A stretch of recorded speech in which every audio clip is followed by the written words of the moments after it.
He's on the hot seat today. That's Jerry Davis, the crew chief. And if we play baseball or have a stoppage, it's in his hands. And really, officially now, once the lineup cards are exchanged, it's in the hands of the umpire crew. And we do have a small window, Dan, but when the next wave of rain comes in, it'll stop on Wednesday. That didn't sound good. No, it doesn't. Well, let's take a look at the lineup here for Houston, presented by Southwest Airlines. Michael Bourne, Clint Barmas, and Hunter Pence, followed by Carlos Lee, Brett Wallace, Chris Johnson, Bill Hall, Humberto Quintero, and the pitcher, Jay Happ. And Kyle McClellan gets the start for St. Louis, and what a start to his season. 5-1, looking for win number 6 here today. He lost his last time out, but he might have been distracted for a pretty good reason. Remember, he was in Cincinnati, drove home after that for the birth of his first child. That came on Sunday. He and his wife, Bridget, welcome in a baby girl. So he might have been a little distracted. But he's back home here in his hometown pitching. And as you said, he's done a great job. Still continues to get left-handed batters out. They're hitting 183. The right-handed hitters 311. And here is Michael Bourne, slaps it to third, knocked off his glove and still made the play. Descalso playing in. That's why they call it the hot corner. Good reason why. Descalso can verify it. Playing in, a little slap line drive right at him. And really, when he went to go, it looked like when he went to take it out, the glove came off. Drops it, but he recovers, picks it up, and throws out the speedy Bourne with plenty of time. The line right hit him in the heel. So good start for McClellan, the line out that was dropped, and then staying with it, Descalso, and here's Clint Barmas. Should say the heel of the glove. And there's a strike. No balls, 2 strikes. You wonder if Todd Tichenor will widen and lengthen his strike zone, knowing about the pending forecast for this afternoon. You could understand why an umpire would do it, and all he has to do is notify both teams. Be aggressive. Fly ball into center field. Good to see Colby Rasmus back out there. 2 outs.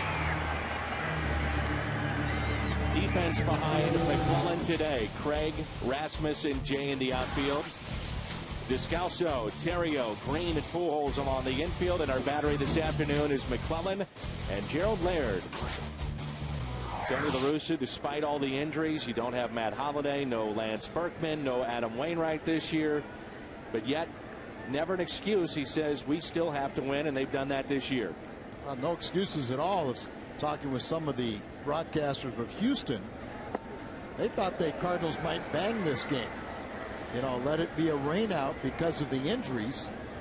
But the Cardinals say it's on the schedule. The fans have shown up. And really, this is not a very good ball club Houston puts out there, so take advantage of it.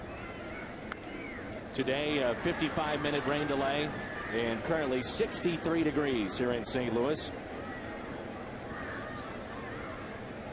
I don't know if you can say we've had a spring. It is just rain, rain, rain, and chilly temperatures. The 0-2 pitch to Hunter Pence. Off of McClellan to the second baseman. Handled there by Green, and they get him. 8 pitches, all strikes, no score. No score as we move to the bottom of the first here at Busch Stadium in St. Louis. Rain-soaked field. Let's hope we get this ball game in. Southwest Airlines starting lineup. Terrio, Jay, and Pujols, followed by Craig, Rasmus, and Laird, Green, Descalso, and McClellan. Jay Happ, the lefty out of Spring Valley, Illinois. It's really been a mixed bag for Jay Happ when facing the Cardinals. He's had his best game in a young career, a shutout last season against the Cardinals, and he had his worst game of his young career against the Cardinals. First name is spelled J-A, but pronounced Jay Happ. You see his numbers. Last 3 outings against St. Louis. Originally selected by the Phillies, you might recall, 3rd round of 2004. And then acquired by Houston along with an outfielder and a shortstop in exchange for Roy Oswalt in cash. Ryan Theriot, the leadoff man, 2 balls, 1 strike. Average over 300 at 304. No homers, and he's driven in 14. Lines it towards short. Clint Barnes to his left, wide throw. The toe on the bag of Brett Wallace. Let's get a look at the defense here for Houston here this afternoon. Presented by Dobbs. Carlos Lee, Michael Bourne, and Pence in the outfield. Johnson, Farmas, Hall, and Wallace along the infield. And the battery is Happ and Quintero.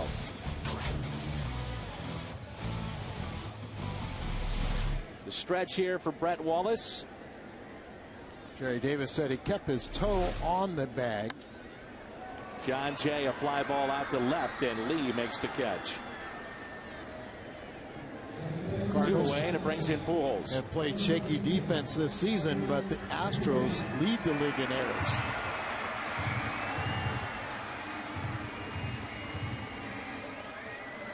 Brad Mills, second year. Houston. I thought, Al, last year you could have made a case that he was your manager of the year in the National League. No doubt about it. Got off to a very slow start, and then they made a charge, and really they were 10-5 against the Cardinals a year ago.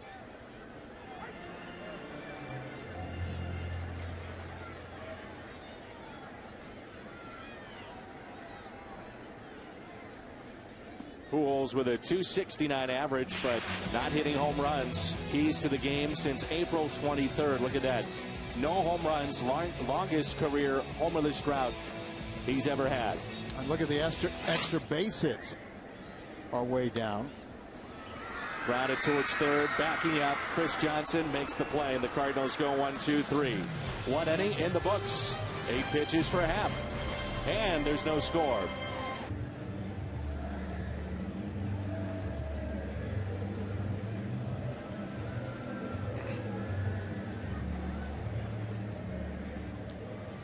This week, Fox Saturday Baseball back in primetime. Interleague play gets into full swing. Cubs, Red Sox from Fenway Park. And this week's telecast of Fox Saturday Baseball in primetime begins at 6 Central. How many years we've been doing interleague play? 15 or so? Yep, I think since '97. You do the math, close. But this is the first time the Cubs have gone to Fenway and since the early 1900s. This would be the first time for the Cardinals to Baltimore. Diving stop, Theriot with time. Nice play. The pick by Pujols on the other end. And with Carlos Lee running, Theriot makes a good play. Jim Leyland came out the other day very critical of interleague play. Back-to-back road series against the National League, and he thinks it's unfair that his team would have to play National League style baseball back-to-back series on the road. Well, that was my point too, where another reason why I don't think it works. I think obviously this would be a great interest. Wallace, a ground ball to second. 2 outs. You know, the Cubs and Boston fans are going to enjoy seeing that, but it only happens once every 14 years. And in the case, remember, we went 3 consecutive years to Detroit. You know, and I firmly believe that if you're going to do it, reverse the rules. If you're in American League City, play National League style baseball. Give them an idea what real baseball's about. And if you're in a National League City, play the DH and let everybody see how inferior it is. McClellan pumping strikes right now. He's had 1 ball in this game.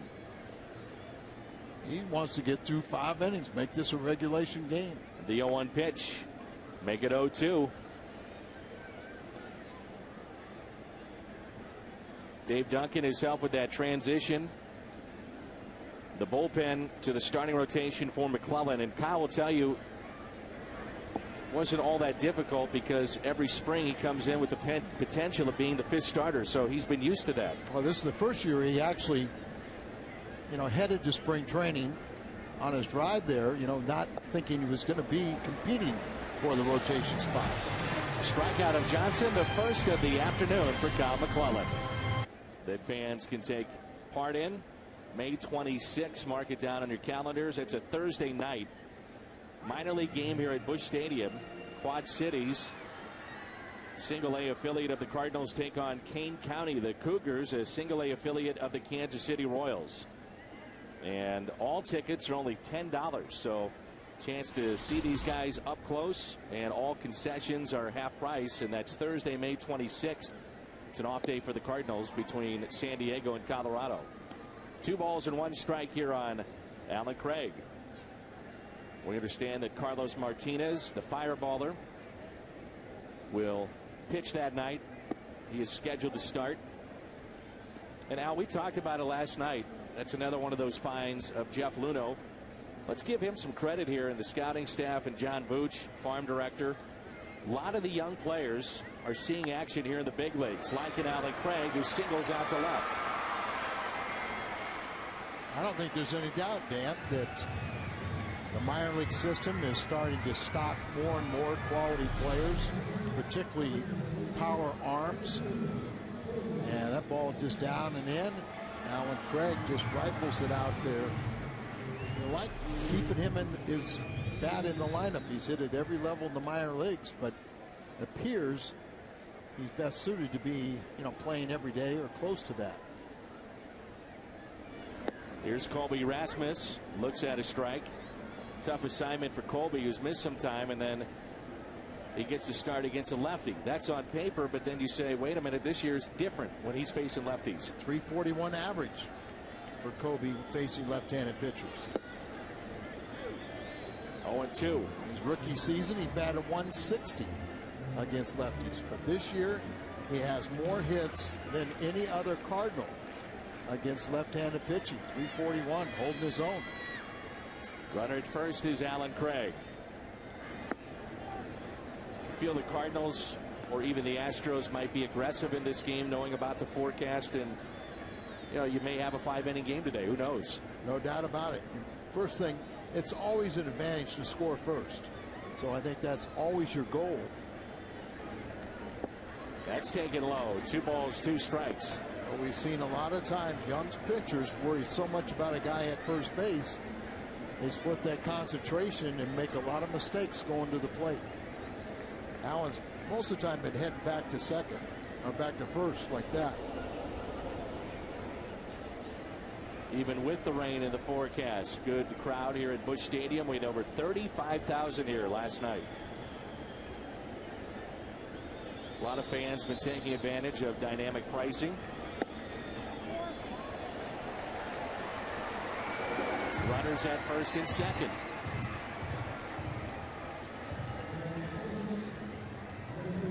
So a question now, would you bunt with Gerald Laird here?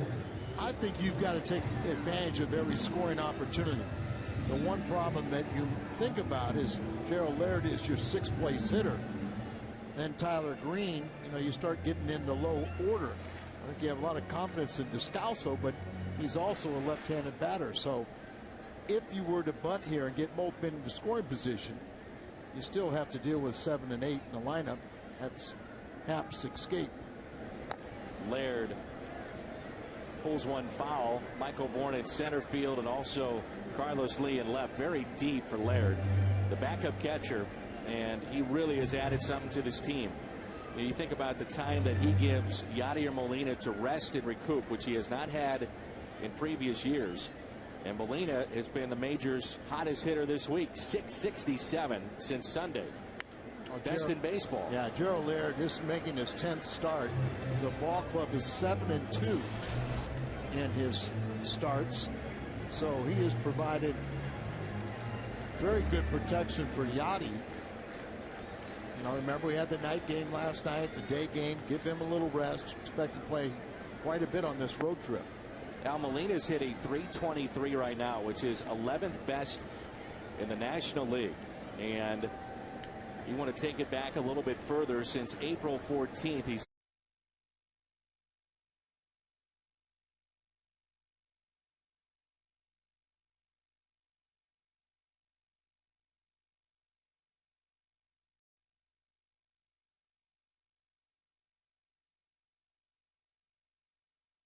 it's cut off.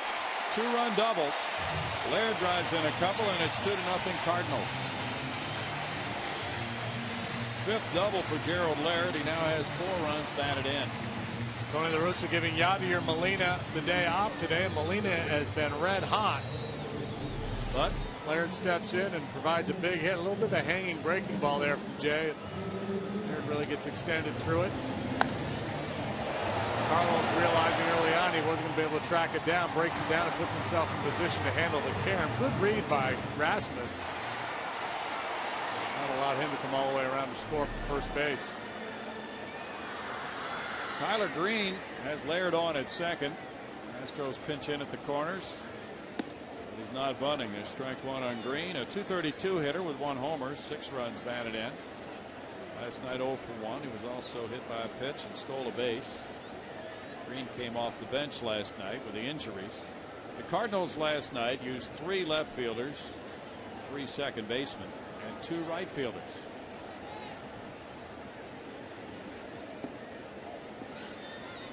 One ball, 1 strike. Tony La Russa really had to juggle after Holiday and Berkman left the game. Put in Mark Hamilton for 1 at bat, and then replaced him. A lot going on for Tony. That lineup card last night. 1 ball, 2 strikes.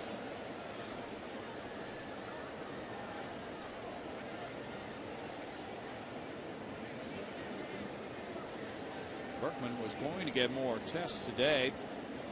Has discomfort in his right wrist after a diving catch in right field. MRI after the game was negative. That's strike 3. Tyler Green caught looking. 1 out for Jay Happ, his first strikeout. It's a hitter's no-no there. Take a called 3rd strike with a man on second base and nobody out. Obviously looking for something soft or breaking ball. It just could not get that bat started on that good fastball.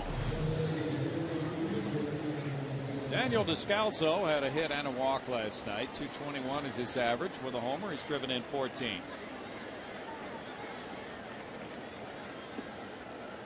Bounces, and it's ball 1 to the number 8 hitter.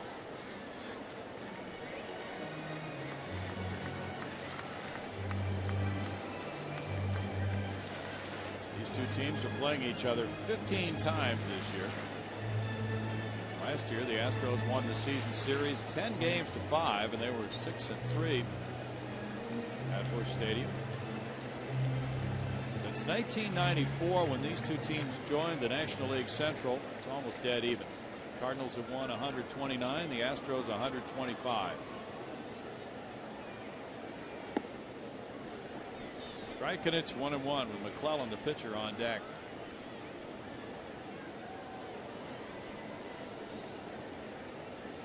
Gray skies above. Ooh, we got him to go for a high heater, and it's 1 ball, 2 strikes. Big part of Jay's arsenal. 4-seam fastball up in the zone, up out of the zone. A lot of swings and misses up there.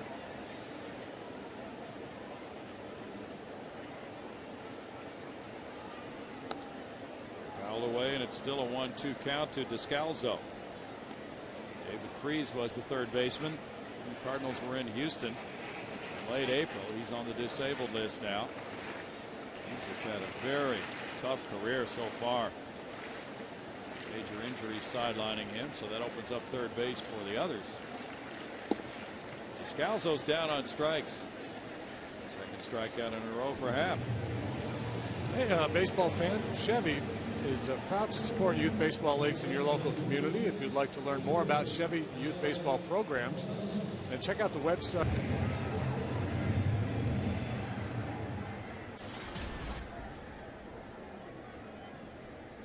Here's McClellan, who's 4 for 18 on the year. Said there was a small window.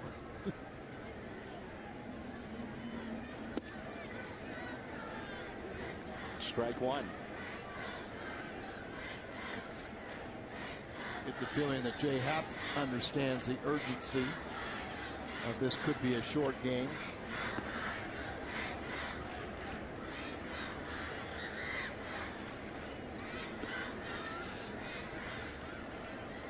Inning started with a base hit by Craig. Pitched quite a bit the last 3 years in relief. In 08, 68 appearances, 66 the next year, and then back to 68 again last year. He was a starting pitcher early in his minor league career, and then sometime along the way down on the farm he made the transition to the bullpen. With the injury to Wainwright, the opportunity opened up, and he has seized it and performed quite well. Foul back. It's a 2-ball, 2-strike count. Not only are they missing Adam Wainwright, but they don't have Chris Carpenter at his best either. So important for this club that he has pitched the way he has pitched. Kyle Loesch having a real nice year, and Garcia's pitching like a Cy Young Award winner. That's a good pitch. 3 strikeouts in a row after the Cardinals got 2 runs on 2 hits. They leave a man, and it's 2-0 St. Louis. Very good starting pitching. Yeah, this run recently reminiscent of the Astros for much of last year. A lot of easy innings, 3 up, 3 down, without making the opposing pitcher work very hard. All has not played the last couple of games. Bounces this one. Descalso, short hop play. 1 out. That's 7 straight for McClellan. Well, look at the numbers to tell you why the Astros want to attack that first good pitch they see. When McClellan gets the jump on hitters after 0-1, they're hitting .207 against him. If he misses with that first one, after 1-0, opposing hitters are hitting .324 against him. So his MO is to attack early, try to get the jump on you, and get you to swing at that breaking ball out of the zone. It's not just his MO. That's kind of pitching 101. There it is, strike 1 to Quintero. Humberto had a couple of hits last night, of the Astros 6 in the game.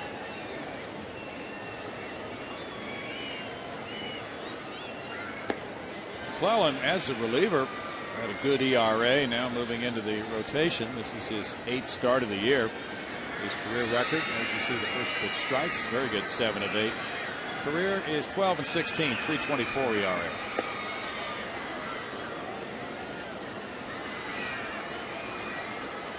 Two balls and a strike to Q with Jay Happ on deck. Says he takes the mindset as a starting pitcher the same way he did as a reliever, just 1 inning at a time. He doesn't start a game thinking, oh, I want to have a quality start, or I want to give my team 7 innings. He just wants to go out and throw a 0 in that first inning. And then he takes that same approach on to the next inning, and so on and so on. Now it's 2-2. Rasmus well over to right center for Quintero. That's the way most teams play him. Lots of room down the left field line. Bouncer goes to shortstop. Terrio has a 2-hopper. And that's 8 straight set down by McClellan.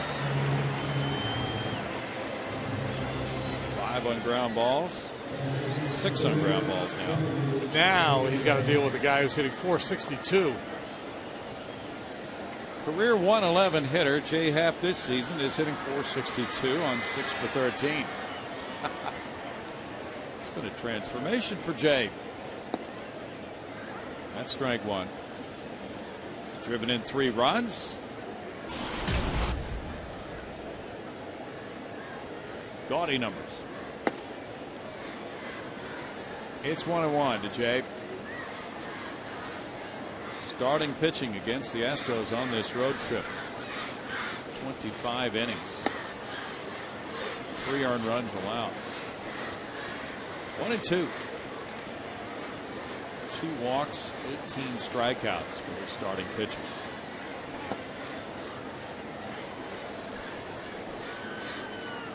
Two and 2 for Jay.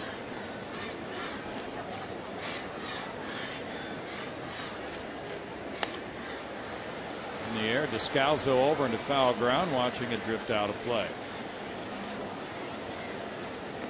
We get a chance to see the Toronto Blue Jays at Rogers Center starting tomorrow night. It'll be 5:30 for Astros Live in the pitching matchup. As we see this pitch outside, or did he swing? Yeah, we'll give that to you in a moment, as that's 9 straight. McClellan gets his 2nd strikeout. He is perfect through 3 with a 2-0 Cardinal lead. What is hard to replace, a closer or an ace starter? From Not in My Car. My interpretation is the closer, as he has a chance to do his job and win you a ball game every single day. The thing is, too, Al, as we get a look at Ryan Terrio, Tony La Russa will tell you, when you build a team, ideally you build it from the closer, then your starting rotation. And yet his pitching coach goes the other way and believes it's the starter. But I mean, it's. Well, don't you think it depends on the team? Take, for example, this Cardinals team. They lose Wainwright. You can argue whether he's ace or ace 1A. He is ace. But they were deep enough where that's why I'm saying they could pick that up. Now they're hurting with the closers, the spot. But I think on another team where the starting rotation isn't as deep, you miss having that ace. Well, you can still, if you score enough runs, you can get around that. But my point is, even an ace is only going to take the mound 34 times a year, where that closer has the impact of losing or winning every single day. When did you see, Al, that the closer really started to change in baseball? And you were at the forefront of that in many ways. But at what time, what year did you really see it? Mid-'70s, I guess? Yes, in mid-'70s. And if you talk right now, you cannot win a world championship without having a dominant closer. And you better have at least 2 setup men also. Of all the great closers, who's the guy with the nastiest stuff you ever saw? That you saw personally? Here's a ground ball to the right side. Billy Hall with it. I'm going to think about it. Go to your second question. Second question. Here we go. Do Jimmy the Cat and Al give each other trouble off air too? Ask the police. The answer is yes. They got called to a couple of staff meetings when Al and I got into it. No. They always bring a police officer up here for Jim's protection. Thank goodness. No, we really do like each other. You do? Yeah, but I'd never admit that on television. Al, you just did. You just did. You just did. You knew what you were doing. Up again. You knew what you were doing. People ask me about you, and I say, believe it or not, he's one of the nicest men you'll ever meet. Oh, come on. That's a lie. That's the truth. That's a lie. But Al and Jim usually have a production meeting roughly around, I'd say, 6:15 for a 7:15 first pitch. And those conversations, I'll tell you what, it just makes it just gives you goosebumps to see the love between you guys. It's really nice to see. Hey, we're going to be in the studio all next week. Well, that'll be great television. It'll be different. The 2-1 is hit out of play, 2-2. Do you treat him well on the postgame shows? Absolutely. Absolutely. Absolutely. We have a good time, Dan. I know you miss Al, but you'll have Ricky. There's a broken bat hit to short. Barmas, nice play, long throw, and got him. On May 31st, we'll have a segment right before our first pitch, and send us your questions because it'll be Rick and Jim debating some of the questions that are sent in, and we do appreciate the questions that we get. May 31st, so plenty of time to think about it. Now you've had plenty of time to think about the nastiest closer. Well, you know, it's interesting because you could make a strong case, a very simple case, that maybe Rivera is the greatest closer of all time, but you wouldn't say anybody's intimidated by going up there. You know, here in St. Louis. By his mystique and by his it's long a cutter. It's a record. cutter. Yeah. You know, it's usually going away from a right-handed batter. You know what he throws. You know, Bruce Sutter had a split finger pitch that really was so slow that the bottom just fell out of it. But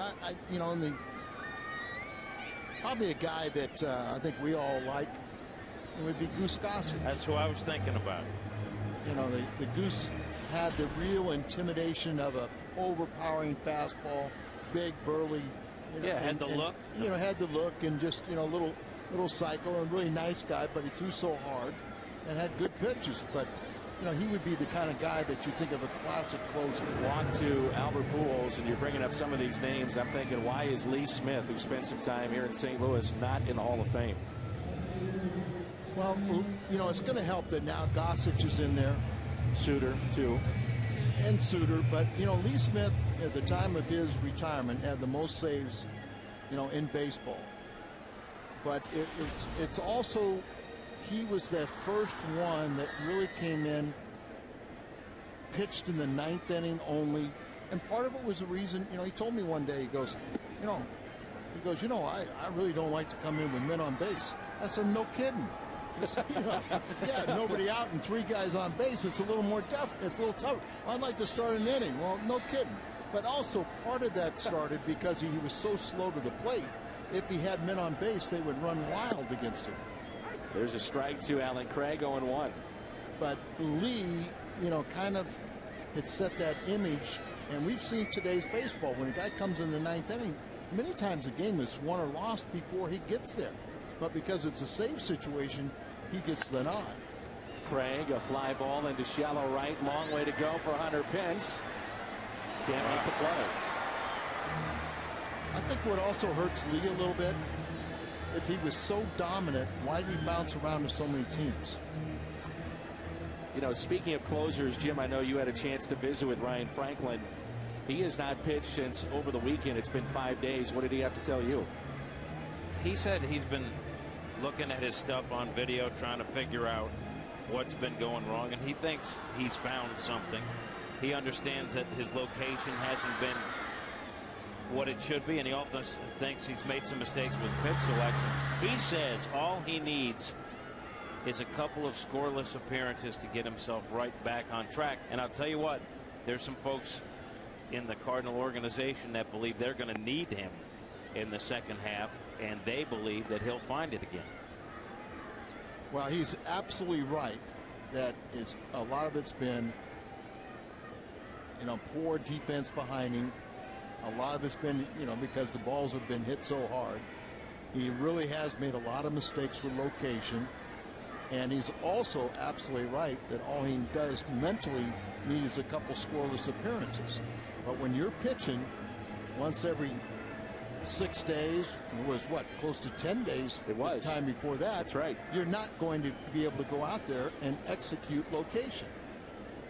But we've been playing in so many tight games, it's hard to bring him in. 2-2 pitch to Alan Craig. Tied him up. Foul tip and a strikeout. Held on to by Quintero. We head to the 4th. Jim, we'll see you on the postgame.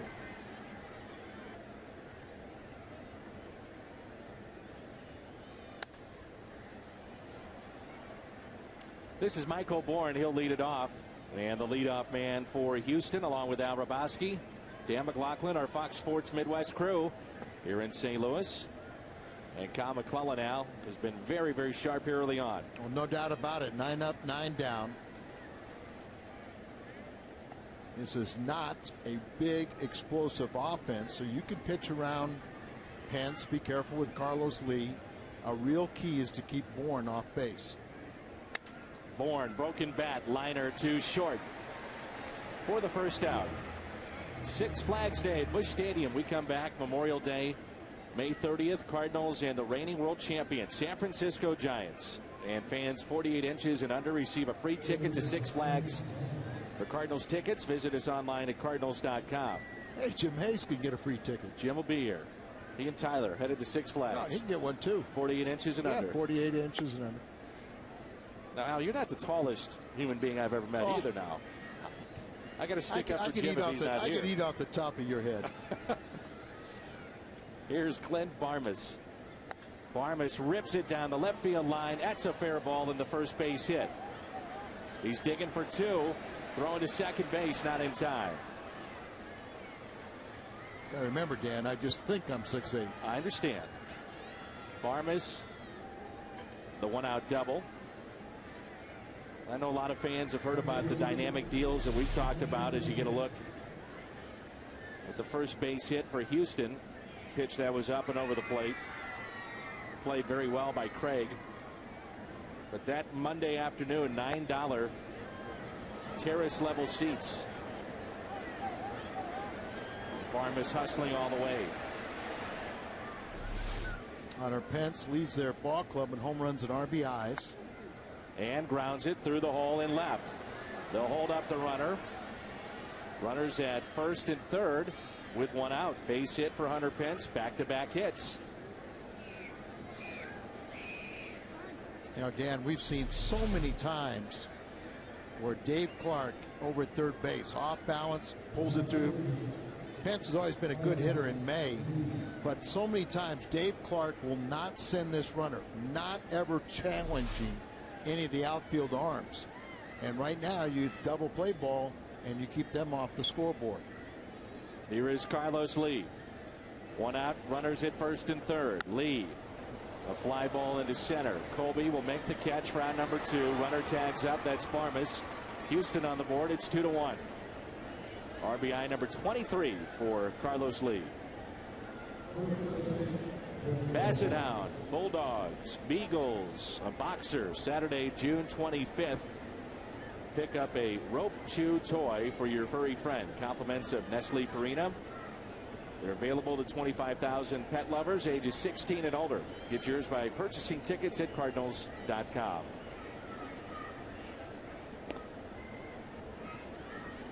Here's Wallace, who is grounded out to second. He's 0 for 1.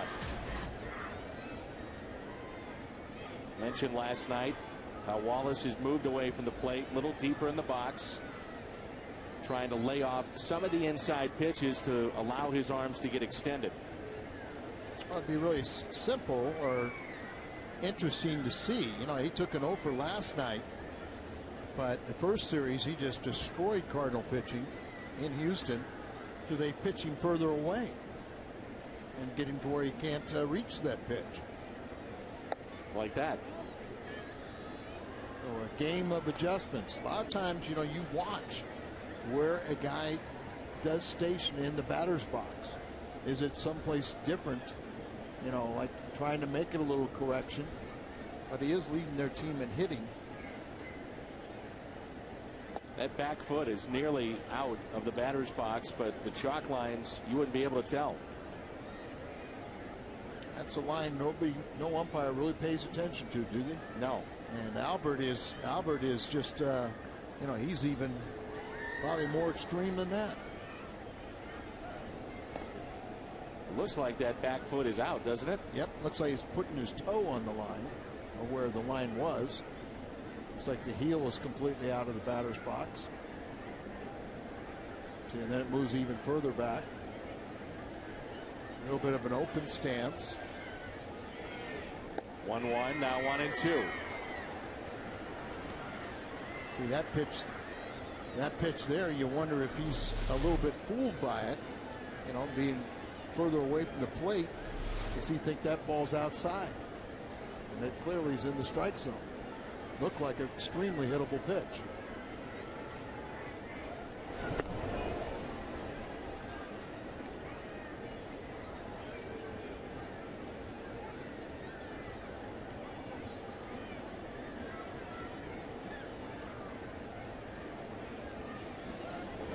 Another check on the runner. Hunter Pence over at first, and a count of 1 ball and 2 strikes on Brett Wallace.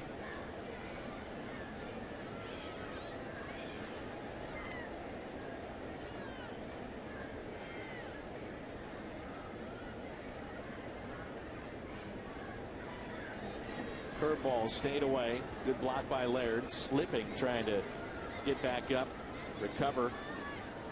Still a very, very light drizzle here at the ballpark.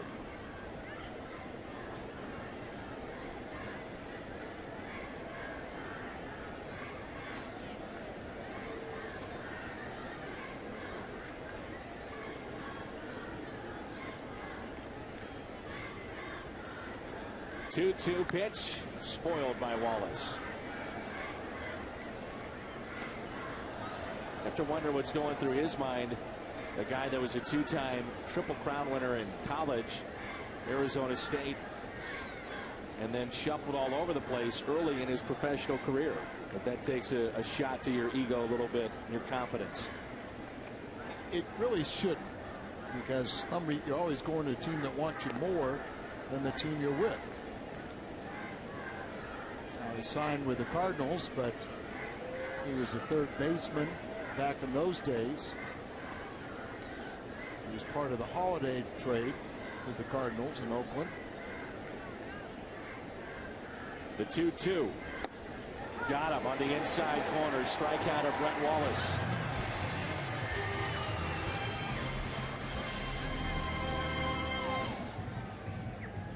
Labor's Local 110. Denny Fuchs, president here at the ballpark. Retirement Club. 240 members in the Coca-Cola Plaza as Colby shoots one foul. Average at 303. And first time up, walked and scored.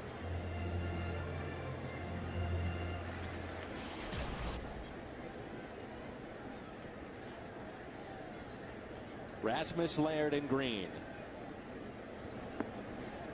Look ahead to Kansas City. Long road trip coming up for the Redbirds.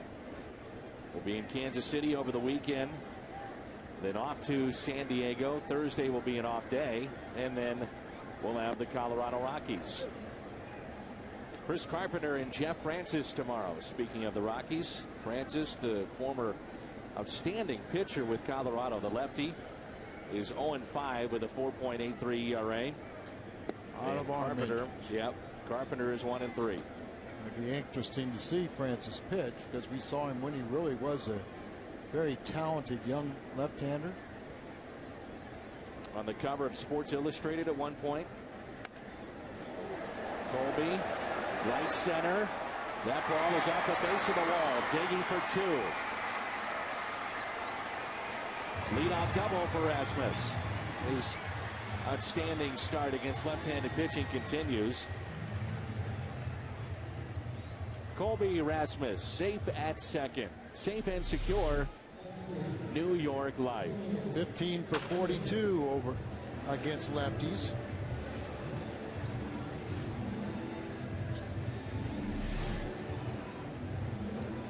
And it brings in Laird, who doubled his first time up. It's 15 hits for Colby. The next closest against left-handed pitching is Terrio with 13. Royals got off to that red-hot start, Al, and since that time they're now under 500 at 20-22. Lost 5 in a row. But they still have an extremely talented young farm system and young ball club. They just brought another one of their big prospects up to start last night. But they could be a scary club for the Cardinals. It's their World Series when they face the Redbirds in interleague play. 1 ball, 1 strike on Laird. You're the GM. You're the guy that makes the decision that a youngster gets called up. That's a fine line that he walks because there's so many factors that go into that. Number one, you don't want to stunt his growth, most importantly. But number two, you start his clock, major league service, all those things that go into play. Well, not getting into the financial terms, like you say, starting the clock, making eligible for arbitration and free agency. You always hold your fingers that if you bring a guy up, if he can get off, whether he's a batter and you know he hits 400, 500, or get off to a good start like Kozma did yesterday, and you know then you can build a little foundation when you start struggling. But if you bring up a young player and he just struggles out of the get-go, you know you could destroy him. So it's always very careful that you know when to bring him up and hopefully mentally he can handle the pressures up here. It's the same game, just a bigger stadium. You know, a lot of people say it's another tier of stands. 2-2 here on Gerald Laird. The Cardinals aren't rushing prospects through as quickly as they did a handful of years ago. Their philosophy now is, hey, let's make sure that when we do make that jump with that kid, that he's just about proving everything he can to get to that next level. Part of the reason why, Dan, is because you're getting more and more prospects. So you don't have, you know, and you got a lot of young guys up here, so you're not replacing older guys. And Laird strikes out. And that's strikeout number 5 for Jay Happ. Carsoup.com/Cardinals to send us your email to booth questions. We'll answer one later in our ball game here this afternoon. Here's Green, who is struck out after a shaky start for Jay Happ. He's starting to settle in too. 5 strikeouts. His career high is 10. 1 out and a runner at second. That catches the corner. We may see this weekend Talent, the lefty, activated. and added to the roster. We'll have to wait and see. I was talking with Brian today and scheduled to make another rehab assignment, and it was scheduled for tomorrow. His first one went very well. 2 perfect innings, striking out the first 5 batters he faced. But because of all the left-handed batters, there is some thought that possibly, you might activate him for this weekend. But with the injuries to Berkman and Holiday, can you afford to go to a 13-man pitching staff, or who deserves to be taken out of that bullpen? They believe Franklin is going to help this ball club, so unless we have a mysterious de-ailment. Strikeout of Green. The risk that you run at any point in time in doing that is that you're short position players, and the Cardinals right now are dealing with injuries to Holiday and also Berkman and Wright. Let's hope those 2 are back in the lineup tomorrow night. By the way, all 3 games are on Fox Sports Midwest this weekend. Your home of Cardinals baseball, as Quintero will have a visit here.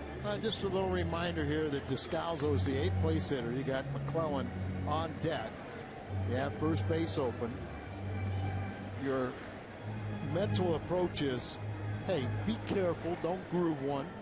If you walk, it's not the best thing, but more importantly, give him your best stuff, get him out, and then you've got the pitcher leading off the next inning.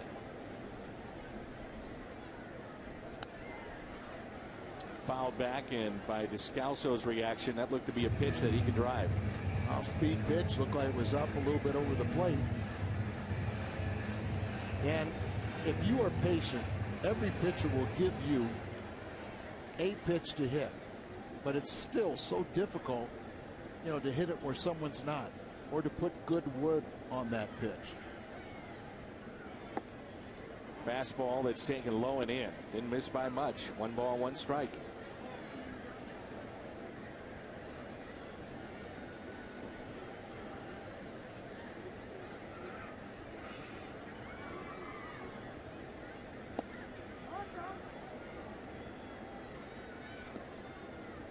Now falling behind, 2 balls and 1 strike. Will he give him anything to hit?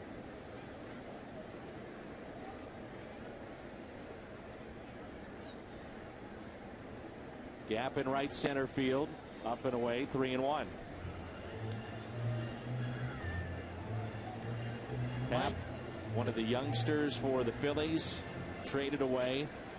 Doug Drabek's son, their top prospect, was dealt. That was in the Roy Halladay deal. An intentional walk of Descalso, and it brings in McClellan. To me, you have to believe if you're a left-handed pitcher facing a left-hand 8th place hitter that you can dominate him. Why pitch around him or ultimately fall behind 3-1 and then you have to intentionally pass him to bring up the pitcher? That's when you really got to bear down and be very aggressive. Don't be passive and try and pitch around him. Strike zone has shrunk here in the last 2 hitters.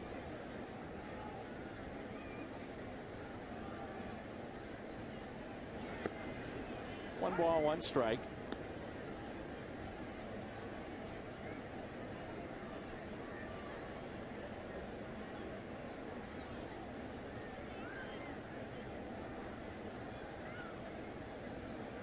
McClellan struck out looking his first time. 2-1. Trying to remember, but didn't Kyle help him his own cause in that game in Houston, where he gave up 5 runs in 5+ innings, but he still won that game, and I think he contributed a couple RBIs in that game. 81 the pitch count. 2-2 is our count. 6 strikeouts, 3 walks. They're throwing a lot of pitches. McClellan is thrown 43 on the other side. Foul ball.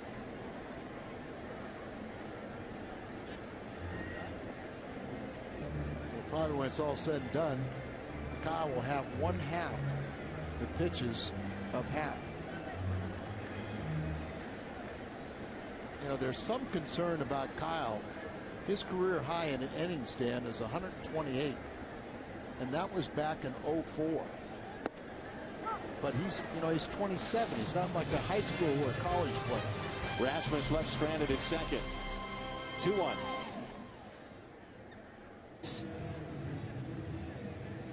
Home run McDonald. No.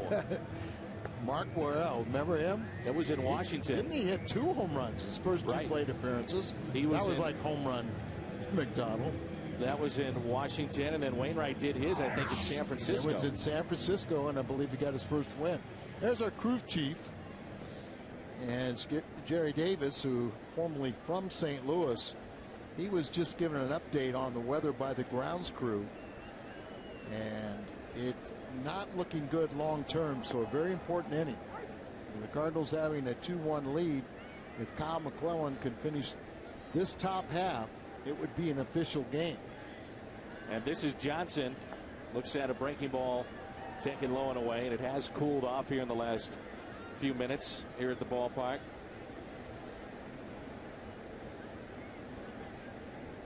The Pirates have defeated Reds.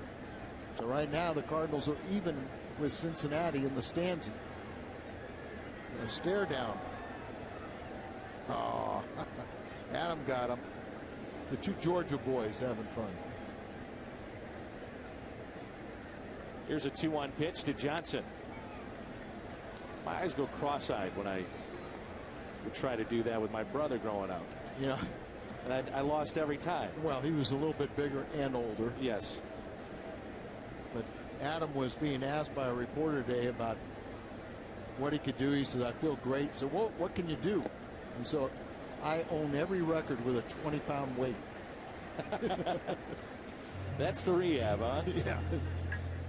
Al, you brought up a really good point talking about McClellan going to break for this 5th inning as you get a look at the strikeout number 4 this afternoon and the second of Johnson. But the fact is, McClellan has not pitched this much if he stays in the rotation, which we all anticipate he will for the entire year.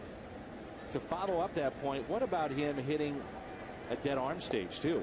Well, the one thing that they believe, and Kyle, remember he had a couple significant elbow surgeries, Tommy John, then he had another big surgery. His career high in innings is 128 back in '04, and really his pitch after that, the most he has pitched was in '08, his rookie season here at the big league level, 75 2/3, and he hit a wall at that time. But the thought is now that he's 27. He's turned 28, a couple of weeks ago. That he, is not like a young player, a young college or high school player. That he's grown into a man that can handle the workload. I'm sure he's going to have some kind of a wall, but not to the point where you really are overly concerned. Strikeout number 5 gets Billy Hall, and it brings in Quintero. Only 52 pitches so far for McClellan, 4 2/3, and here's the big breaking ball. Well, you see how that ball looks like it starts out over the head of Billy and then drops down below the knees. So big out pitch for him when he was pitching out of the bullpen. Here's Quintero, little cutter in there for his strike. I think at times early in the season he gave hitters too much credit and said, I can't throw my curveball, my signature out pitch as a starter because everyone will know that. But he's given a lot more credit, and you're seeing the changeup he's going to incorporate, the cutter he's going to incorporate. The cutter's a big pitch for the lefties.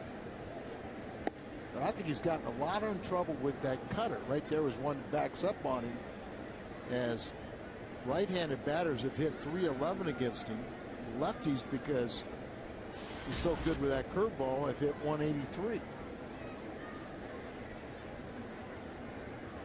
2-1 the count with 2 outs. Will help that innings pitch if you have these quick, efficient innings and don't throw many pitches. That takes the strain off the arm. Here's a fly ball into center. Rasmus going back, looks up. One hops off the wall. And Quintero is in with a 2-out double.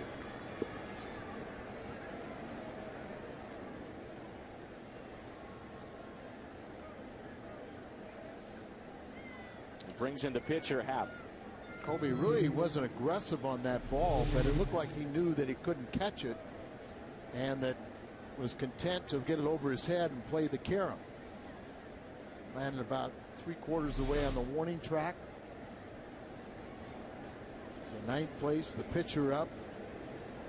Strikeout victim the first time, but he is 6 for 14 on the year with 3 RBIs. Like a pretty good pitch there, the cutter. Mentioned that Pittsburgh defeats Cincinnati. McDonald picked up the win. He's 3-3. Cueto the loss, 2-1. Hanrahan was save number 12.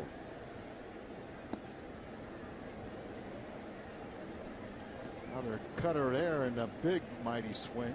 Sure was. He doesn't hold back, does he? No, it came up empty. Well, he was an 052 hitter until this year, and he's gotten serious about his hitting.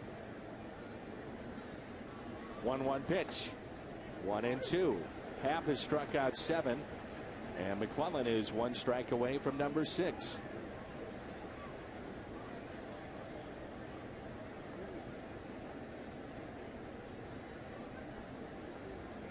Curveball misses just a little bit low. Cueto only gave the Reds 5 innings today. Smith, Arendado, Massett, Bray all pitched. Will they hold up? They go to Cleveland now, I believe. There's a liner into center, and the catch is made. Houston is stranded 2, and it's 2-1 midway through 5.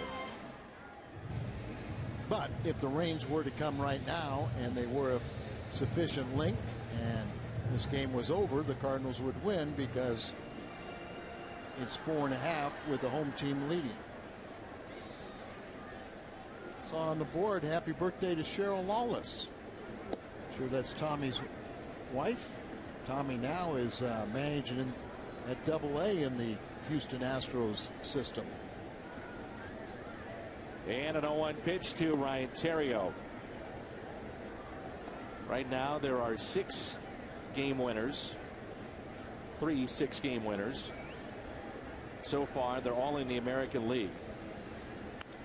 As Theriot pops one foul, it's Cahill, Scherzer, and Jared Weaver. So today 3 National League starters looking for their 6th win. That includes McClellan. And he has the chance to be first because we're in a day game. And the other 2 are tonight. Jair Jurgens of Atlanta, Aaron Harang of San Diego. As Theriot hits a fly ball into center field. Let's turn to this date in baseball history. Theriot, by the way, is 0 for 3.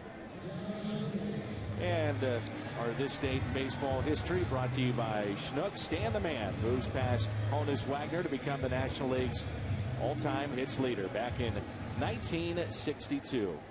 Hope he's watching today. Yeah, Stan, 3,630 hits, and then Pete Rose passed him. We see his grandson Brian down here at the ballpark all the time. He works over at Stan the Man Inc. And he says that Grandpa's feeling good. Right, 965 3000. You want a piece of history from the greatest Cardinal ever, Stan the Man. You know, in the wake of the passing of Harmon Killebrew, we always talk about what a nice guy Harmon is, but there's a whole bunch of nice guys on that list right there of Cardinal Hall of Famers.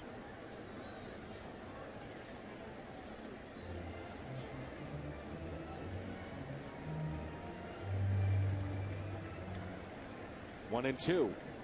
And Harmon Killebrew was quoted as saying the 2 nicest players he ever played against or with were Stan Musial and Al Kaline.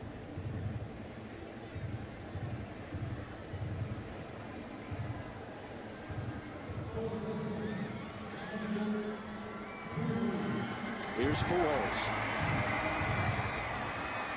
Grounded out to third. He's also walked.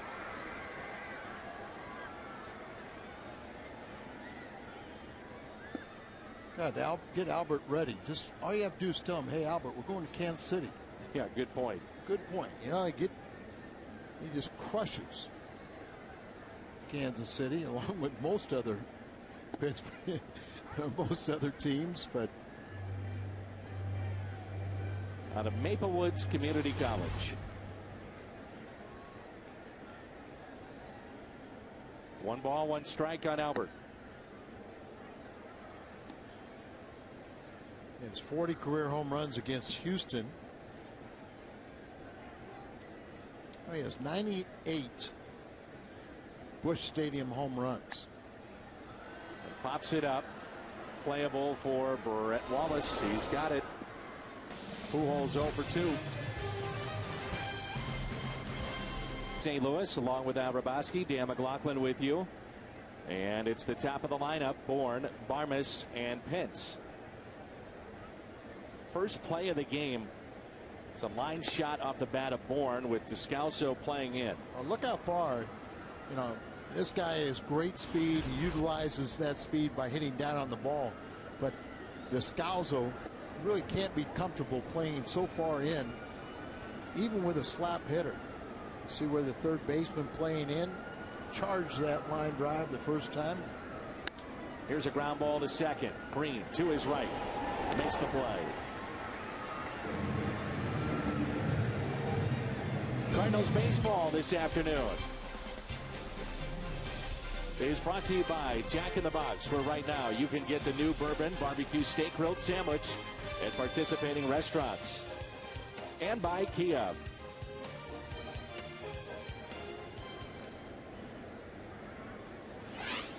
Rain has stayed away for the most part here this afternoon. And Clint Barmes is set to dig in. Cardinals trying to make it 4 wins in a row. Let's be honest, Al, that was a rough way to end the road trip. The tough loss on Friday night against Cincinnati. Next 2 games, it just seemed to be all Reds. And yet, Tony La Russa's club, they play hard. Descalso makes the play, fires a bullet to Pujols. They've come back against a very good Phillies team. Then their nemesis, Bud Norris, and now this ball game today. Well, I think it's one of the things Tony's most proud of is that they can take tough losses and bounce back quickly. You know, it's such a long season. You got to stay on an even keel. You're going to have losing streaks. You're going to have winning streaks. Just make sure you minimize your losers and keep on pushing to create longer and longer winning streaks. But if you just play hard baseball for 9 innings.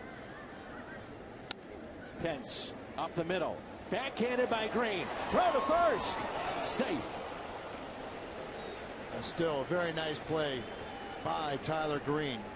He's had his problems on this homestand defensively, but I was noticing on the ground ball of a Bourne how his concentration, just his fundamentals, and here he's so athletic.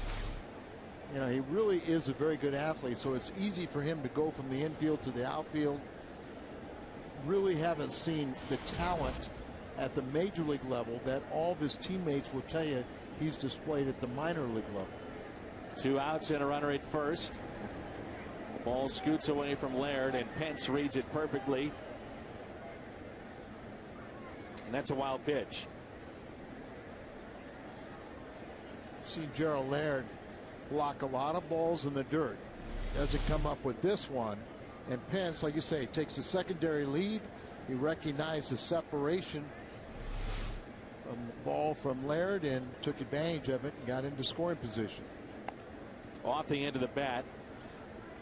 Sometimes those spin and roll back fair, but that one stayed foul on the grass.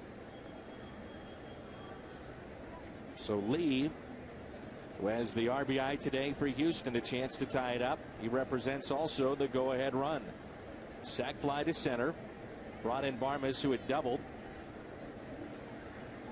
1 ball, 1 strike.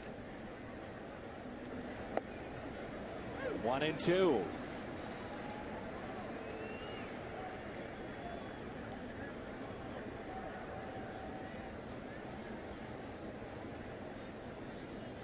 Outfield is straight away and deep. 1 ball, 2 strikes. The next from McClellan. Fly ball. This should do it. Get out of the jam. John Jay wants it. He's got it. 71 pitches through 6 innings for McClellan. And a 2-1 Cardinal lead at Cincinnati. Up and in to Craig. 1 ball, 1 strike. Jay Happ The lefty here for Houston has struck out 8 so far. Dan, both pitchers really very similar. You know, Houston has 4 hits off McClellan.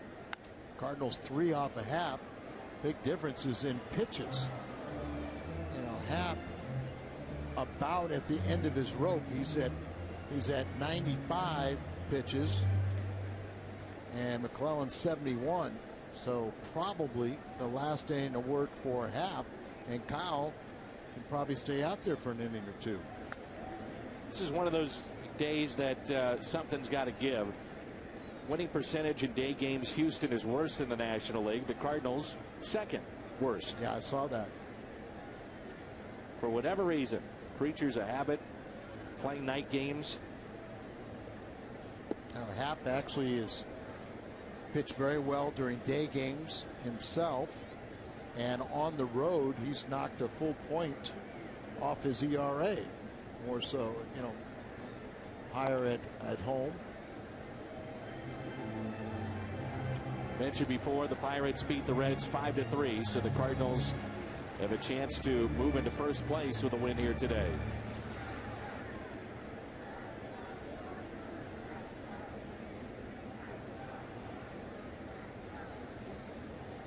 The 2-2.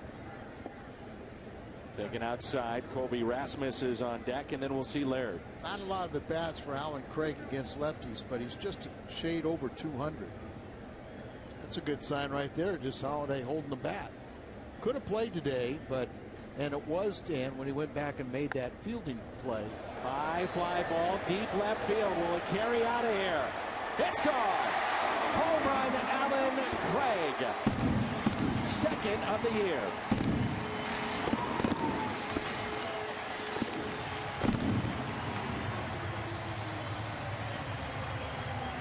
That's why I was a little surprised that he has not done more damage against left-handed pitching.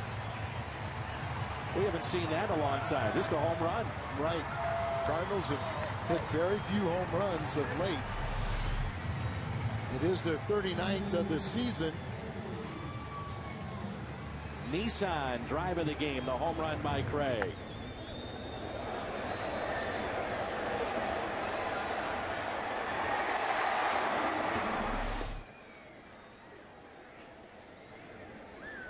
I wonder if he predicted that. I wonder if he told John Jay that he's going to hit a home run.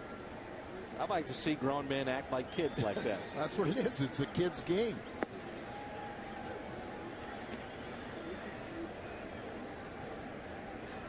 Oh, 2 the count. Our producer Mike Helling, right before that pitch, said, when's the last time the Cardinals have hit a home run? He willed it. Lopez, a right-handed pitcher, getting loose in the bullpen for Houston, and we were lucky enough to get Mike away from his computer because he's trying to buy up all the Mizzou Day tickets. Mike, a graduate of Kansas, but yet he has been converted to Mizzou, black and gold.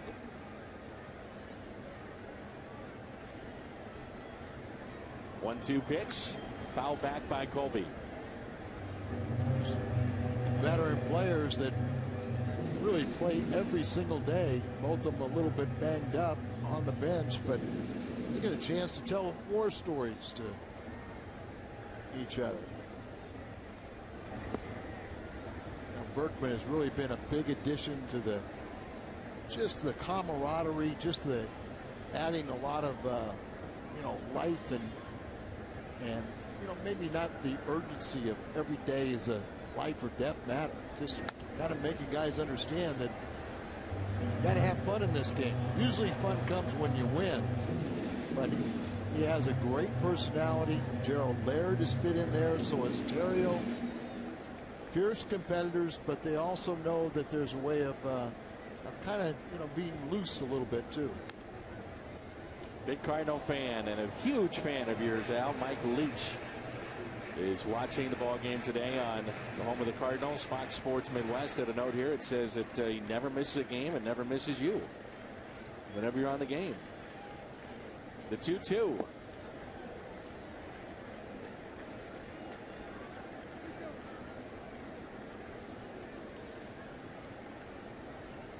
Full count on Colby.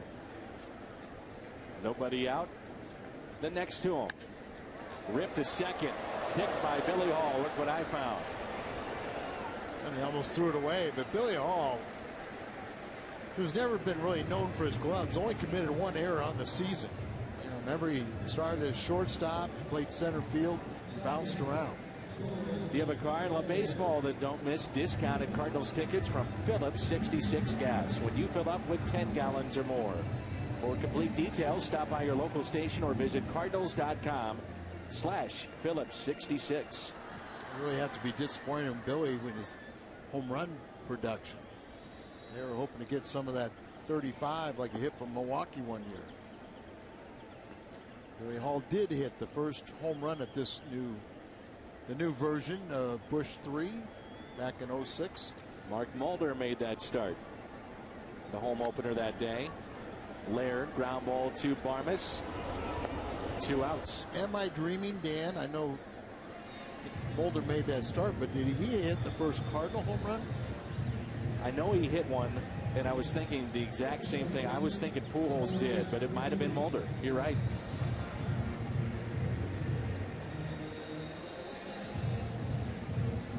And it was Mulder, we're told. And Billy did hit the first home run, period.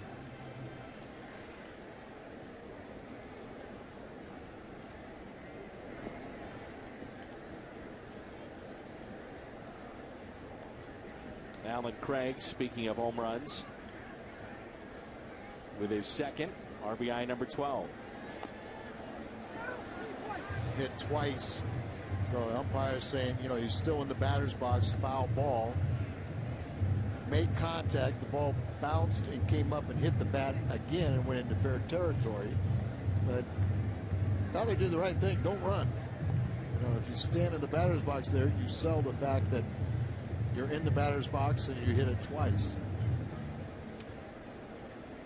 This has proven to be a very fair ballpark, which is what they wanted. Catch made in right by Hunter Pence. Alan Craig gives McClellan and the Cardinals a little cushion with his solo home run. Thursday on Fox Sports Midwest.com will bring you the Farm Report. Brian Walton checks in on the prospects in the Cardinals farm system. All you have to do is head to FoxSportsMidwest.com and the Farm Report.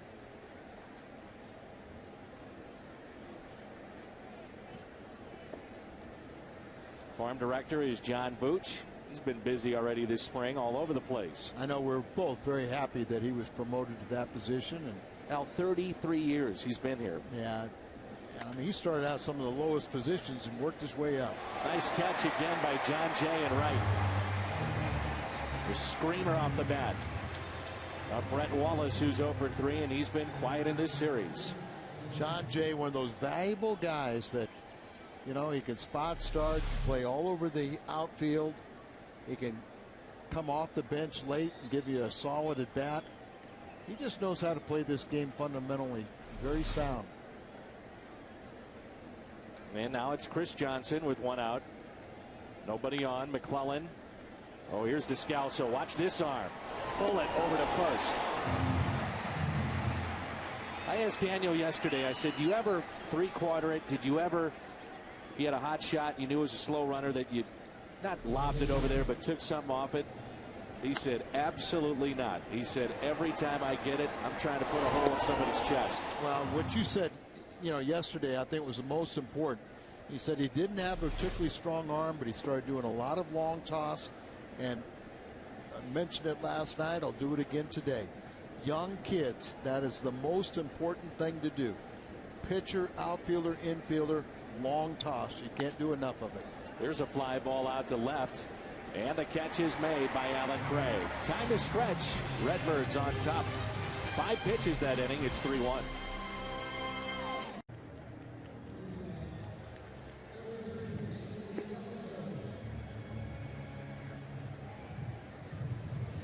Carsoup.com email the booth question from Vivian. Do you guys like when teams wear throwback uniforms? My answer would be yes. And I would hope, Al, that when the Cardinals head to Baltimore this year, maybe a little flavor of the St. Louis Browns and the St. Louis Cardinals. Oh, that's a good idea. I think I do. I kind of like seeing the difference. Uniforms, and I'm not sure the players do because they aren't tailored as well as the ones they wear, you know, on an everyday basis. And they're a little sloppy, a little baggy, but they are more of a reflection of the way the uniforms were, too. Right.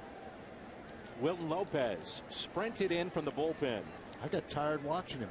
He's out of breath already, but he's got a pitch. And throws a ball to Descalso. Jay Happ goes 6 innings, gives up 4 hits, 3 runs, 1 homer to Alan Craig, and strikes out 8. Lopez usually has very good control, walks very few, and he's really become he's an outstanding pitcher when he enters with runners on base and stranding those hitters, or those runners, excuse me. One thing I really like when we go to Kansas City, and we've seen this a couple of times, where they'll wear the throwback Negro League uniforms, and if anything, it promotes awareness, and hopefully young players and fans will go back and look at what those teams were all about, maybe some of the players that played there.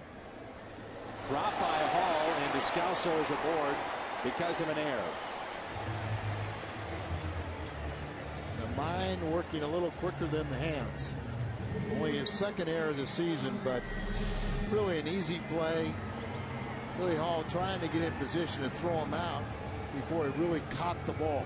Just a Sunday hop, chest high, not a difficult play at all, but concentrate on catching the ball and then put yourself in position to throw it. McClellan initially showing bunt, pulls back, now he's bunting again, gets it down. Lopez thought about going to second, gets the shore out, and the sacrifice is good. I would tell any fan this: if you're heading to Kansas City tonight or tomorrow, this weekend, Carpenter and Francis going tomorrow night, make sure you make a trip to the Negro Leagues Baseball Hall of Fame Museum. It is one of the neatest places you will see if you enjoy the game of baseball. Don't take anything for granted. You know, go in there, execute your slide, stay on the bag without losing your balance, but don't be caught in between. A lot of times an infielder will deke you, trying to think there's not a play, and then you think you're going to stand up, last second you have to slide, and that's when you get hurt. So always anticipate sliding, and you'll never hurt yourself. Now Terrio, RBI spot here. 1 out, runner at second. Lofts it to left. This will get down. Base hit. Descalso being waved in. He'll score easily. 4-1 St. Louis. Descalso, zero hesitation. He read that right off the bat. No chance for Lee. And Terrio drives in his 15th. You think about it, look where he's at second base. He can see the height of this ball. He knows there's no chance that it's going to be caught by the shortstop or the left fielder. Did you see the throw from Lee? To the shortstop. To the shortstop. What, 20 feet away? Well, let's put it this way. He wasn't going to throw him out at home. No. And he wasn't going to, and by doing what he did, Terrio can only go to, stay at first base. But not an example of, a throwing arm. John Jay 0 for 3 today. Fly to left, grounded to short, struck out. Tailing action on that pitch. No balls, 1 strike. So that sliding catch in right, John Jay also a very fine play in left center, playing center field last night. Outstanding as he turned what was going to be a potential extra base RBI hit into a double play. And far into left center. He was playing center field, left center, over the shoulder catch, and immediately stopped and got the ball back into the infield for the double play.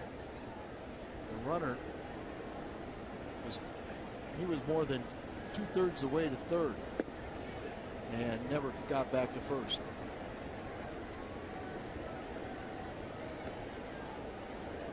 Rodriguez, another right-hander, warming up in the pen. This year, this team, Al, this is the time that they tack on runs.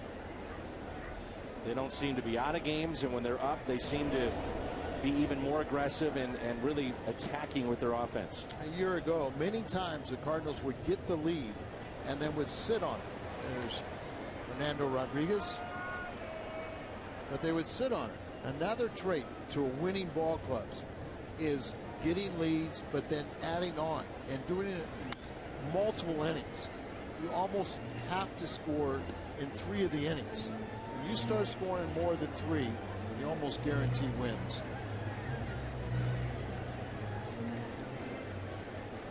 Just joining us, Pujols is 0 for 2 with a walk. 1 out, 2 balls, 2 strikes. Cardinals picked up 2 in the 2nd, 1 in the 6th, and 1 here in the 7th. Gerald Laird got it going with an RBI double off the wall and left to score 2. Home run by Craig in the 6th. RBI single by Terrio moments ago. On 3-2, Terrio is off of the pitch. Jay shoots it to the opposite way. Lee had to spin around but still makes the catch. He has not looked comfortable in left field in these 2 games.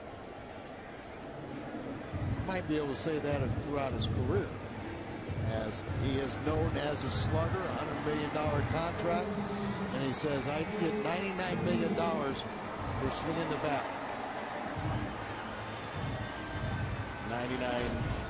99.9999. That's more accurate. Well, in his home ballpark, it's a little easier for him to play left field. Not that it's an easy place because of the Crawford boxes being so close proximity. You get a lot of caroms off there, but you really, you learn to play the caroms. You're not having to run a real deep.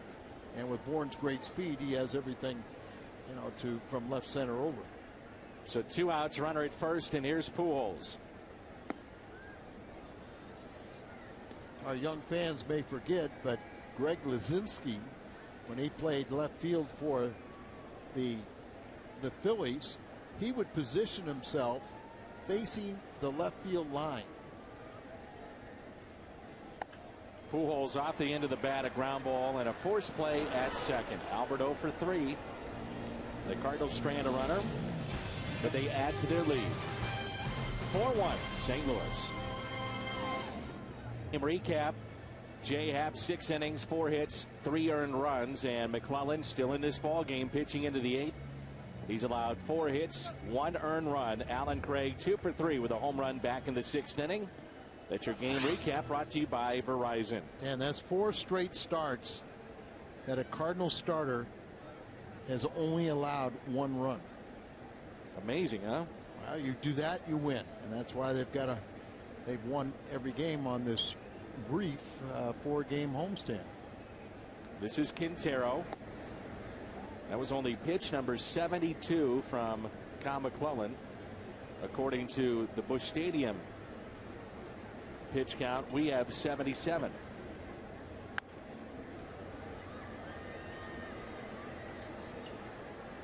McClellan, remember, it was a Sunday,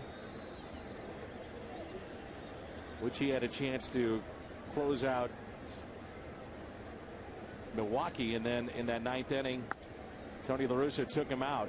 There's a base hit as Green was toward the bag at second base, and Quintero is aboard. Bogasevic will pinch hit now.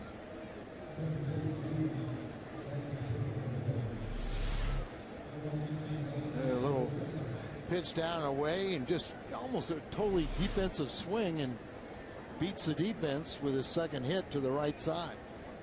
Bogasevic has been a good pinch hitter for them. Very good. This has been his spot. Their top pinch hitter. Runner at first, nobody out, and that one scoots through Laird.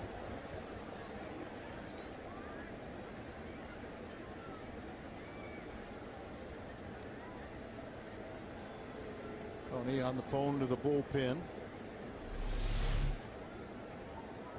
Just overthrows the pitch, bounces so far out in front. Gerald Laird went out to block it with technique, but came up as the ball stayed down. Starting to rain a little bit harder now, maybe.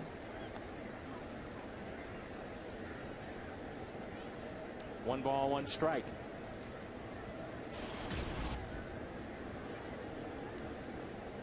Runner at second, Quintero. Good pitch on the inside corner, and it's 1-2. Sevic is 4 for 12 with a walk in the pinch this year. Right there. Good pitch down in, but that's where that left hand, he swings at that one. Curveball hit to the right side. Pujols, nice backhanded play. Leads McClellan perfectly for the out. Albert made that look awfully easy, and it's not that easy of a play. Ranges so far off the first base bag and takes the potential hit away, and then a perfect throw to McClellan covering. Fredberg pulling it to your attention. StubHub. You'll find the seats you want, the freedom to choose where you'd like to sit. StubHub, the official fan-to-fan ticket marketplace of the Cardinals. Here's Michael Bourne. And this will score a run. Gets away from Laird. And scoring easily, Quintero cuts the lead to 4-2. Bourne on the afternoon is 0 for 3. There's 3 wild pitches in this game and 2 to put score this run. So it goes from first to second on a wild pitch and comes home on a wild pitch. 3 this game, 5 on the season for McClellan. Our crowd today, 36,409. 36,409.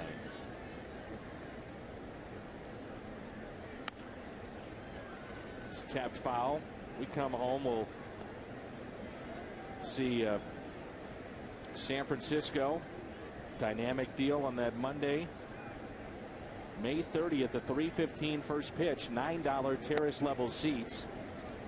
And also the bleachers for only $18. And the bleachers are not like your high school bleachers. There is a little back to it, so you can lean back and relax. Bourne slapped it the other way, and the catch made.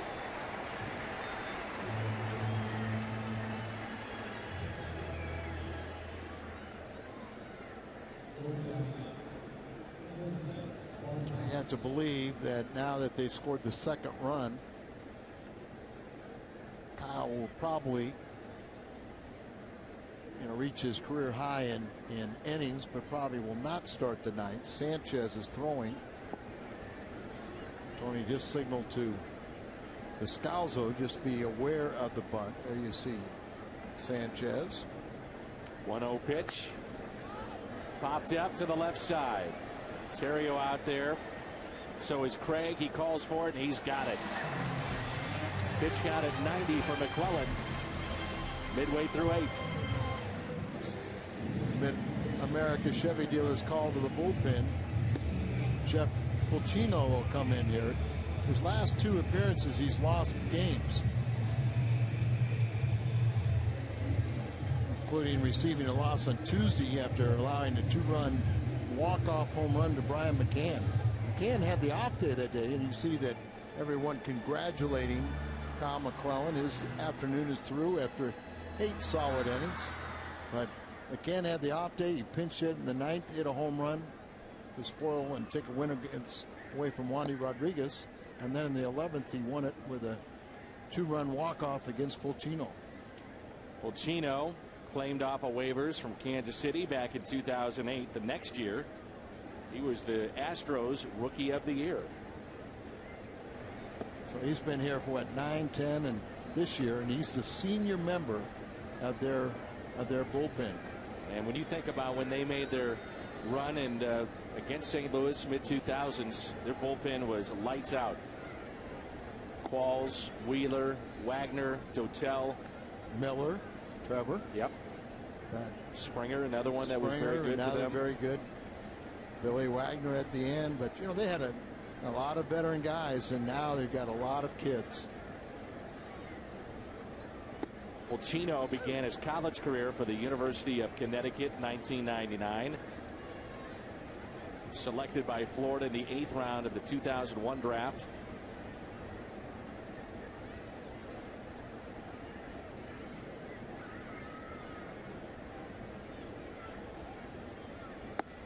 And that's taken low. 3-2 here on Alan Craig, who is homer today.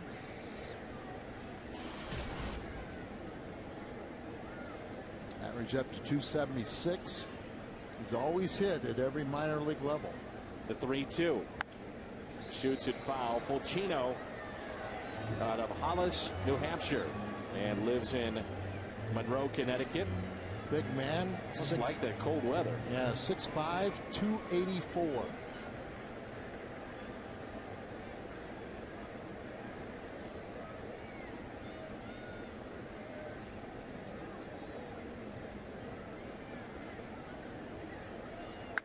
Oh.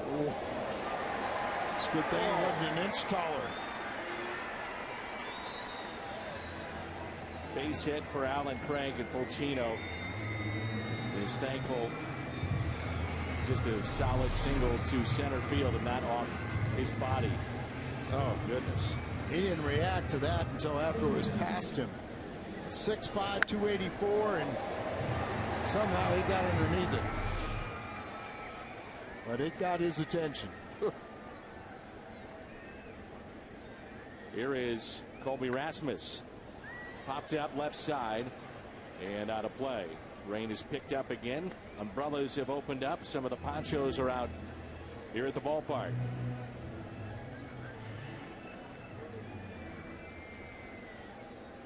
Headed to Kansas City, where Al once pitched.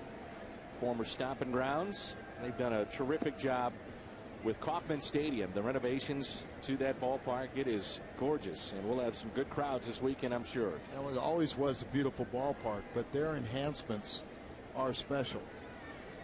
And really not so much for the players or the playing field, but for the fans. They've made it a lot more fan friendly. Nice place to go visit, Cardinal fans. Throw down to first, and Craig back in there safely.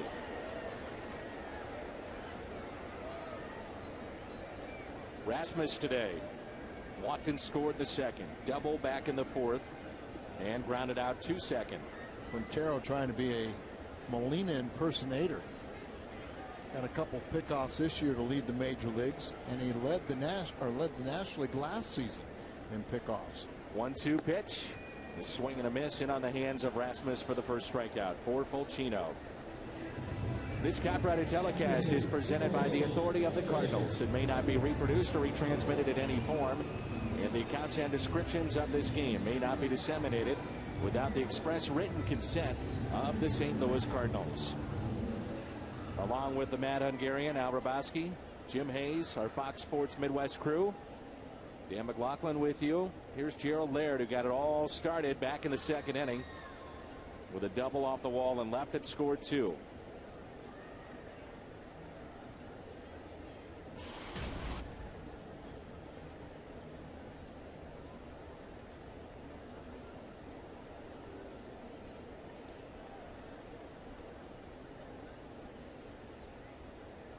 One out, runner at first, and time is called, and Fulcino. Well, he did the right thing. Yeah, he did. He's trying to hold up, and then he's saying, all right, I got to finish my pitch. That's how you get hurt. Yeah, Todd Titchener, you see, he grants it, but it's so late. So go ahead and throw it at the batter. I think it's more appropriate to throw it at the umpire. Call it that late, you run the risk of hurting the pitcher if he doesn't execute the throw. And obviously you saw that he slowed up, but go ahead and throw the ball. Runner goes, ground ball to short. Varmus gloves and makes the play.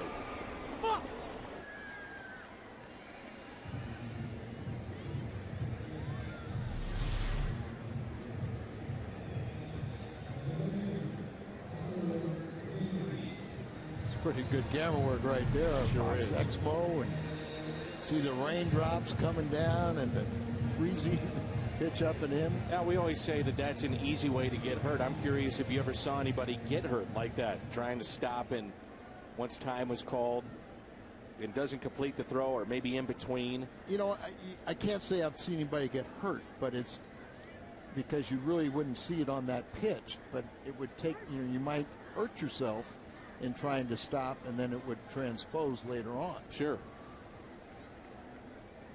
Here's Green with 2 outs, 4-2 Cardinal lead.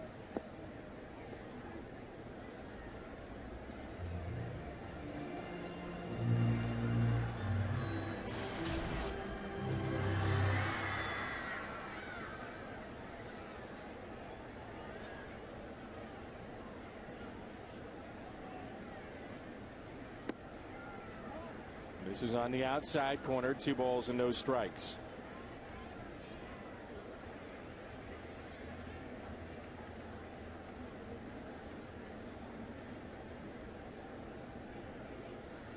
The 2-0. Green shoots it foul. We've talked about Al, the right-hander, getting loose for the Redbirds in the bullpen. Sanchez, who has electric stuff. You know, it was warming up. Now it's Salas. You know, he was really starting to take over as the Cardinal closer. So you really got to watch between the Salas and the Sanchez's. Saw Sanchez scoreless inning last night. Green, a bouncer to second. Billy Hall is there, and we head to the ninth. The Cardinals today have stranded 6. Salas coming in when we come back. Fernando Salas comes in. Very good numbers. Did not make the club out of spring, even though he did have one of the better springs of any pitcher for the Redbirds, and it's carried over to the regular season. Well, part of the reason why he didn't make it was because they considered him a one inning pitcher. And at that time, they took Augustine, you know, who they thought was more suited to be the long man. But Salas got off to a good start there. When Augustine and Tala got hurt, we got Salas and Sanchez, and they have been lifesavers. 4 for 4 in save opportunities on this homestand. Salas has a save and a win. Now we head to Kansas City tomorrow, interleague play. DH is in play. Makes you wonder about how Tony La Russa will use the DH, and if a guy like Talent is called up, what kind of move is made. And it'd be very interesting, and in some ways it'd be very simple just to stay with the game plan and have Salas or Talent have another minor league appearance. Pujols ranging very far to his right makes the play and led Salas perfectly for the out. Get that first out, you're well on your way. See how far off the line he is. Guy goes to his right, throws back across his body. You want to lead that pitcher coming there. You want to get the ball high enough to where he's chest high, head high, and then it's real easy to see the ball. Get it to him quick enough to where he can catch the ball and then look down to find where the first base is. Here's Carlos Lee. Now, what have you seen with Salas? Because it's not like he comes in and is throwing 98 miles an hour. What's made him effective? Well, we saw 27 games last year from him, and he throws strikes with one, basically fastball slider. But, it's not a blow-away fastball. It's not, the greatest slider in the world, but he's a little bit fearless, and he throws strikes, except when he's 0-2-0. But for the most part, he throws strikes. And fastball away. Right there. Lee looks at a strike. 93, which is enough, but it's not 98. It's not as hard as other guys in that pin throw. But he's got a decent breaking ball, and he's got the good enough fastball that he can spot pretty well. Liner out to left. It'll drop in for a base hit. The tying run will come to the plate. Lee is aboard, and it brings in Wallace.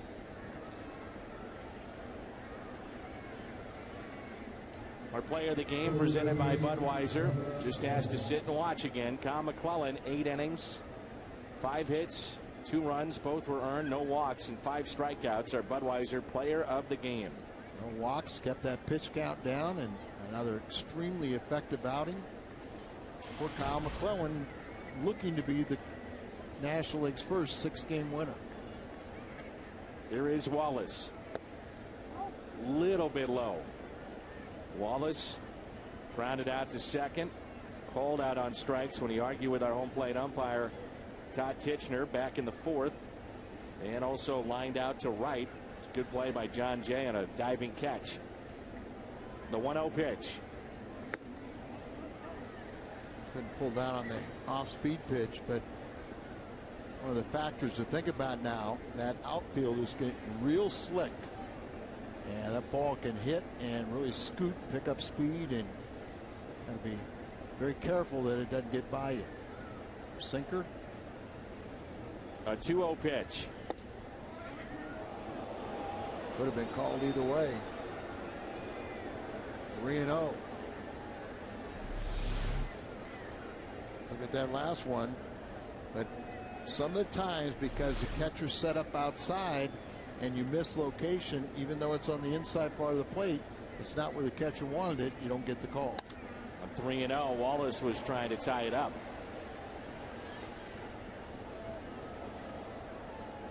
Nobody takes on 3-0. You just ask a hitter to be disciplined enough to get a pitch to drive. Last series, 8 hits and 12 at bats, 0 for 7 in the 2 games thus far. The 3-1. Make it 3-2. Yeah, I'm a little perplexed as to why they changed his stance. You know, he was leading their team in hitting, and hitting well over 300 the other way, and now he's been nosediving since they've got him to change. Average at 305, and with 2 strikes, Pujols plays behind Carlos Lee. Can the Cardinals get a double play to end it? A 3-2 pitch to Brett Wallace. Here it comes. Runner goes. Slap the other way and foul.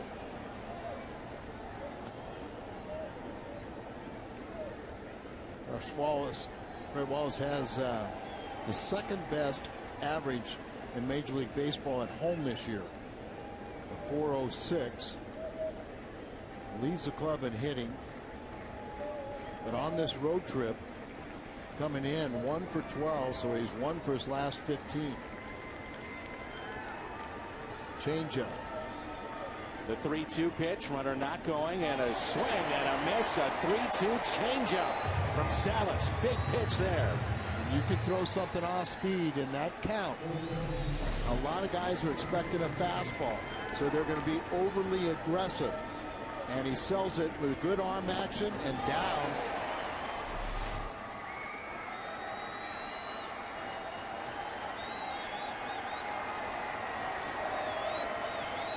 On their feet here at Busch Stadium. 2 outs. Here's Chris Johnson.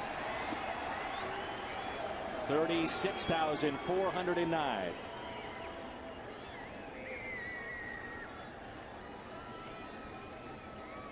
Watching through the raindrops here at Busch.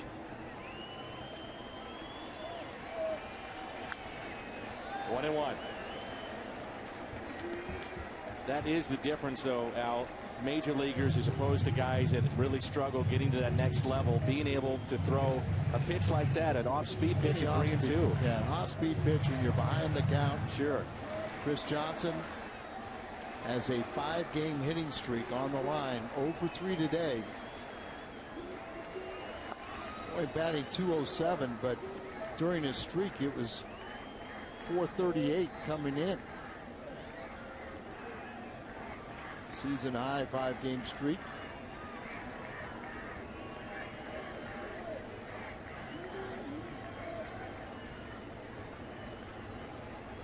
Fastball away. The 2-1 pitch. That got Laird. 2-2.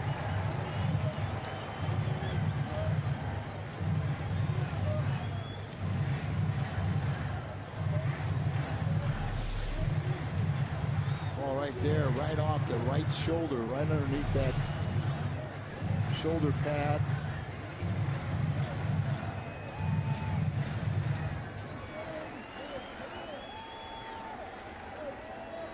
Two balls, 2 strikes, 2 outs. Same thing, fastball away.